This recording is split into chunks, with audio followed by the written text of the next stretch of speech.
ดราม่าเรื่องพระที่พบเจออยู่ที่แม่น้ำคลองยังบ่หยุดบ่หย่อนในช่วงนี้พี่น้องเพื่อนบ้านเนาะโดยเฉพาะแม่นนักวิชาการคนไทย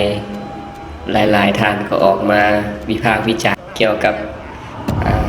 พระพุทธรูปที่พบเจออยู่ที่แม่น้ำคลองนั้นหลายคนก็วิพากษ์วิจารณ์ต่างๆนานานักวิชาการบางท่านก็บอกว่าหากระพุทธเจอหาก็ปั้นแล้ว 2-3 เดือนแล้วก็มาทมอ้างว่าคนลาวเฮ็ดสร้างภาพเนาะเพื่อหากินเพื่อหลอกตาชาวบ้านแต่ว่าเรื่อง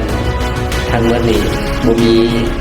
ผู้ใดสามารถพิสูจน์ได้ว่าพระที่คนพบเจอนั้นมีอายุจักปีเนาะหรือว่าหากระปั้นหรือว่ามีจักปีแต่ว่ายังค้นหาทางประวัติศาสตร์หรือว่าหลักฐานเพิ่มเติมอีกจึงจะสามารถรู้ได้ว่าพระที่ขุดเจอนั้นมีอายุจักปีดังนั้นคลิปวิดีโอนี้บ่ได้มีเป้าหมายโจมตีฝ่ายใดฝ่ายหนึ่งหรือเฮ็ดให้ฝ่ายใดฝ่ายหนึ่งต้องเสียหายแต่ตั้งใจอยากจะนำเสนอว่าบ่ควรให้สิ่งนี้มาเฮ็ดให้ความสัมพันธ์ระหว่างประเทศลาวกับประเทศไทยหรือคนลาวกับคนไทยต้องผิดเถียงกันหรือเฮ็ดให้มีการบาดหมางกันจนเฮ็ดให้ถึงขั้นตัดพี่ตัดน้องถึงขั้นเฮ็ดให้ความสัมพันธ์นี้ห่างกันไกลกว่านี้เพราะว่ามีหลายเหตุการณ์ก็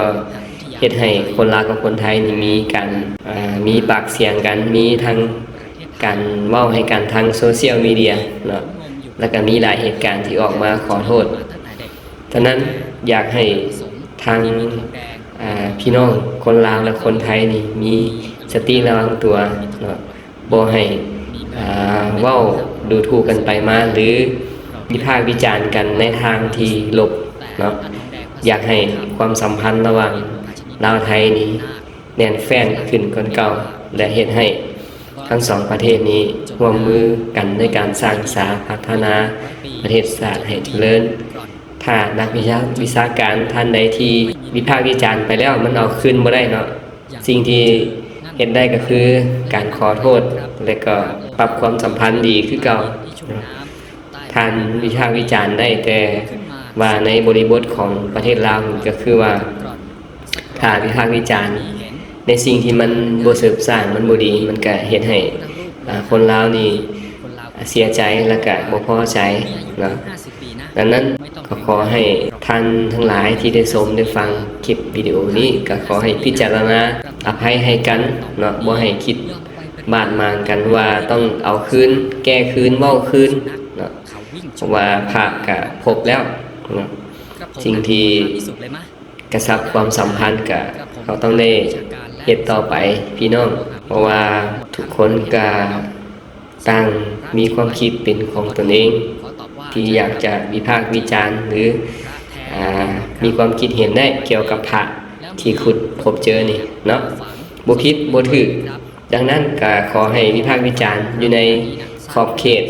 เนาะการรักษาความสัมพันธ์ดีที่สุดนี่คืออยากออกคลิปนี้อยากให้พี่น้องชาวลาวชาวไทยเนาะทุกๆคนได้มีสติระวังตัวเนาะในเรื่องนี้เพื่อว่า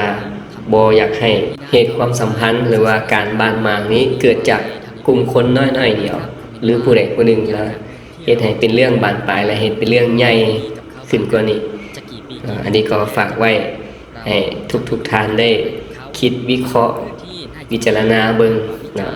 นั่นก็ขอแสดงความยินดีกับชาวพุทธทั้งหลายเนาะที่ได้ขุดพบเจอพระพุทธรูปองค์ใหญ่เนาะอยู่ที่สปป.ลาวอยู่เหมือนต้นเพลิงนั้นเนาะก็ขอยินดีนำดังนั้นก็ขอให้ความสัมพันธ์ระหว่างไทยลาวนั้นยังแน่นแฟ้นคือเก่าเนาะเพื่อให้ประเทศชาติมีการสร้างสรรค์พัฒนาร่วมกัน